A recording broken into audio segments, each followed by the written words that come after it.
Kubu paslon Anies Baswedan, Muhaimin Iskandar, dan Ganjar Pranowo Mahfud MD mengajukan gugatan hasil Pilpres ke Mahkamah Konstitusi.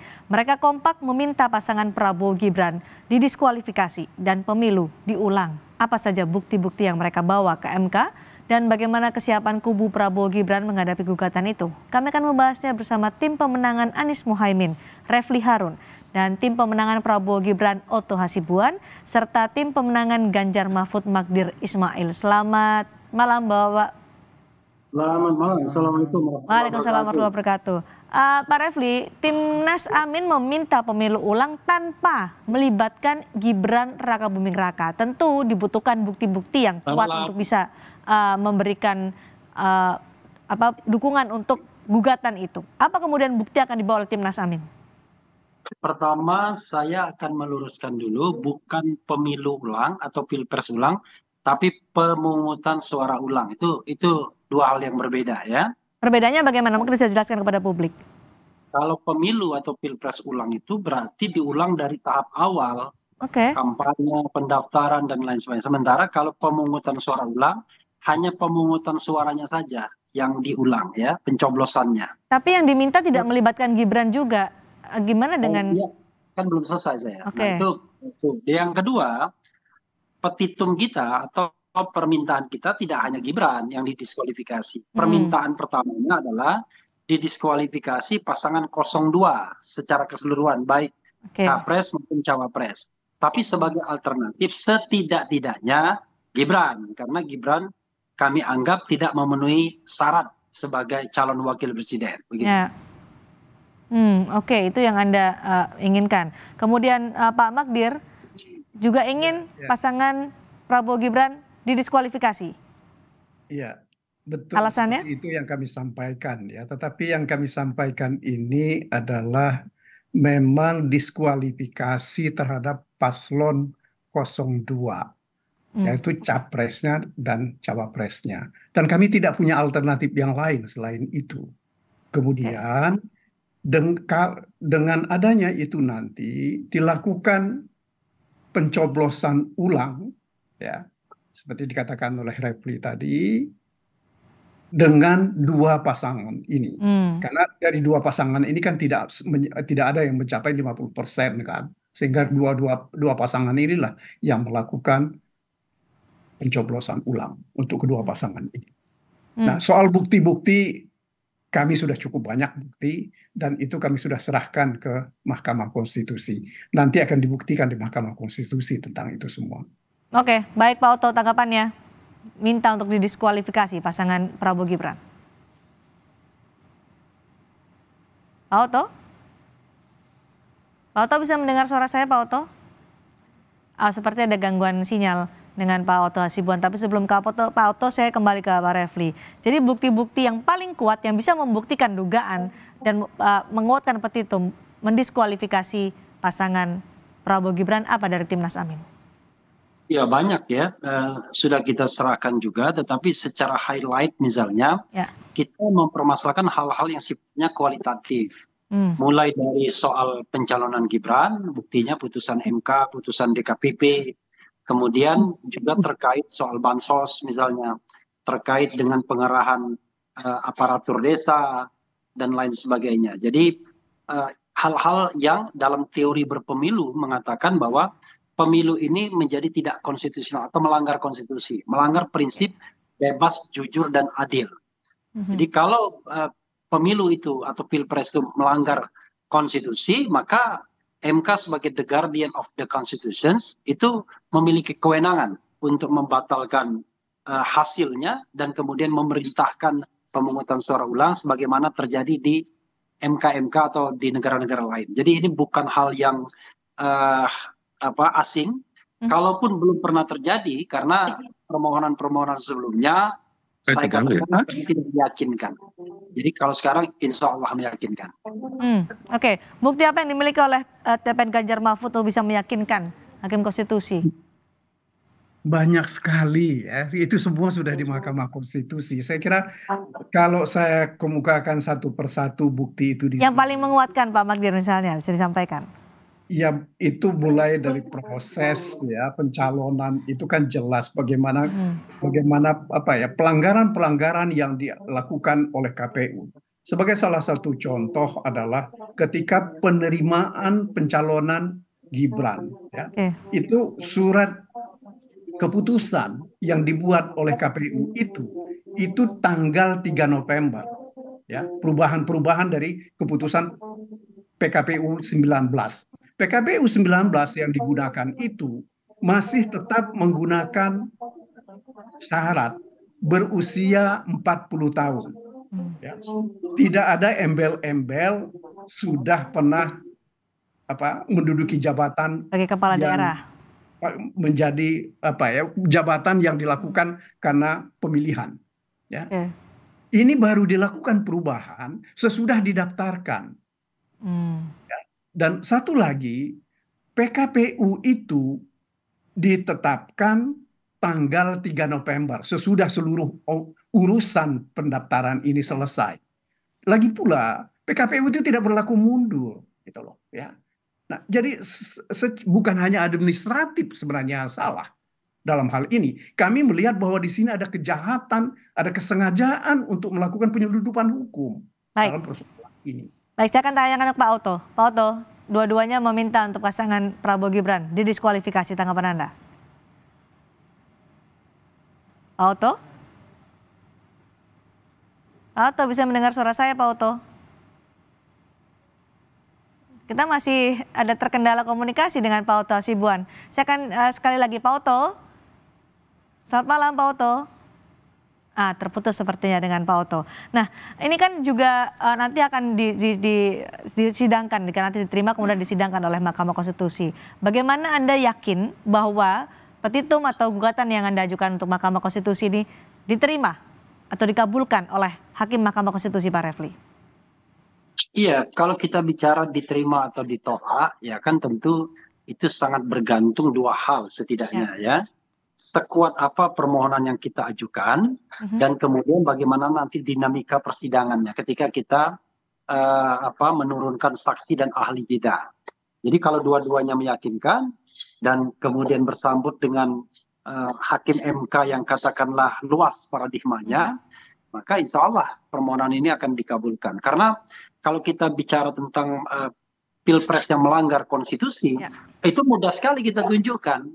Keterlibatan Presiden Jokowi, cawe-cawe Presiden Jokowi, kemudian dengan dampak turunannya seperti intimidasi, kemudian pengerahan, mobilisasi, kemudian pork barrel ya, politik gentong babi, itu menurut saya semua menjadi bukti yang kuat untuk pemilu ini dibatalkan untuk 02 dan kemudian diulang untuk 01 dan 03. Jadi itu hal yang menurut saya mudah untuk dibuktikan, bergantung kepada bagaimana Hakim MK melihat ini sebagai soal serius dalam proses berpemilu kita baik hari ini maupun ke depan. Anda punya catatan soal komposisi Hakim MK nanti pada persidangan perselisihan pemilu presiden ini, Pak Magdir? Iya, saya kira kan Hakim Konstitusi itu kan 8 ya sekarang ini yang pasti akan menyidangkan perkara ini ya. Nah, tinggal sekarang ini apakah ke-8 orang ini nanti akan mencoba mengubah paradigma ya tentang pilpres ini. Kalau seandainya mereka ingin mengubah kondisi dan posisi Mahkamah Konstitusi, kalau saya bilang Mahkamah Konstitusi kalau mengikuti pola yang terjadi selama ini bukan mahkamah kalkulator, itu terlalu maju, itu mahkamah sipoa. Ya. Saya kira ini yang harus mereka tunjukkan kepada masyarakat. Bahwa tugas mereka itu adalah bukan hanya melindungi konstitusi, tetapi adalah menegakkan demokrasi. Baik. Bagaimana demokrasi ini akan tegak ya kalau proses demokrasi itu diinjak-injak. Satu hal yang saya kira kalau kita coba baca beberapa literatur termasuk How Democracy Die, ya dikatakan bahwa demokrasi itu akan mati bukan karena kekuatan bersenjata atau karena kudeta, akan tetapi ketika pemimpin negara menyalahgunakan kewenangan, ya mereka akan menjadi tiran. Baik, Pak Magdir, kami tangkap poinnya. di Jerman dengan Hitler gitu. Baik. Nah, kita kan tidak mau mengulangi itu. Ya. Oke, baik Pak Mardhani, kita dapat poinnya. Saya akan kembali ke Pak Oto. Pak Oto sudah bergabung kembali? Iya, lalu sambungan telepon. Sudah. Pak Oto, bagaimana tadi Anda siap melawan gugatan untuk yang tujuannya adalah untuk mendiskualifikasi pasangan 02? Iya, jadi begini ya. Kalau saya melihat, pertama itu kalau gugatan permohonan dari 01 saya sudah baca secara lengkap dan kita sudah siapkan jawabannya. Tapi yang 02 belum kita 03. baru terima, yang 03 baru kita terima. Tetapi intinya saya kira hampir sama, bahwa kami ingin menyampaikan bahwa sebenarnya permohonannya itu cacat formil ya. Cacat formil, cacat prosedural. Karena salah kamar. Jadi seharusnya yang dipersoalkan itu di dalam permohonannya itu kan mengenai ada pelanggaran, termasuk TSM, yang semuanya itu adalah dalam proses pemilu gitu ya. Nah, jadi menurut Undang-Undang Pemilu, kalau persoalannya itu adalah mengenai soal proses pemilu tentang pelanggaran-pelanggaran, itu seharusnya ranah daripada Bawaslu. Jadi mereka harus lapor dulu ke Bawaslu, ya kan? Sedangkan yang bisa diproses di MK itu adalah mengenai sengketa sengketa perolehan suara ya, selisih ya hasil pemilunya gitu ya. Nah, hal ini tegas diatur di dalam Undang-Undang Pemilu khususnya pasal 475 dan juga di PMK daripada Mahkamah Konstitusi yang baru yang 2003 itu juga sudah diatur syarat-syarat ya, kalau orang mengajukan permohonan itu sudah ditentukan apa pokok permohonannya. Baik. Dan apa bunyi petitumnya. Nah, pokok permohonan mereka ini sama sekali tidak sesuai dengan apa yang diatur di dalam PMK itu.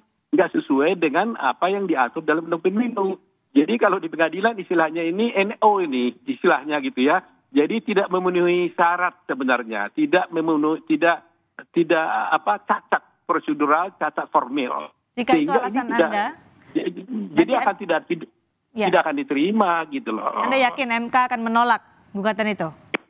Ya, kalau di bagian pertama itu pasti ya, bukan pasti ya, tapi yakin kami bahwa itu akan tidak diterima atau ya akan ditolak, tidaknya tidak diterima lah permohonan itu karena cacat prosedural. Baik. Nah, kalau soal isi seperti katakan soal Gibran tidak memenuhi syarat, saya kira itu sangat tidak tepat karena apapun yang terjadi ada putusan Mahkamah Konstitusi yang sudah bersikap final and binding. Nah, jadi kalau sudah ada putusan Mahkamah Konstitusi yang final dan banding menyatakan bahwa Gibran adalah sah, dalam arti ya sudah nggak bisa lagi dipersoalkan soal itu gitu. Baik, silakan ya? Pak Refli tanggapannya.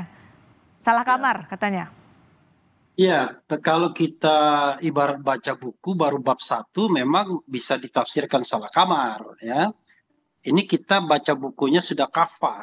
Jadi kalau kita bicara mengenai sisi sejarah MK misalnya, kalau kita lihat standar formil undang-undang, misalnya undang-undang MK ya, bagaimana keputusan atau putusan itu dibuat, itu sudah jauh sekali dari praktek yang ada, terutama di pemilu kada ya.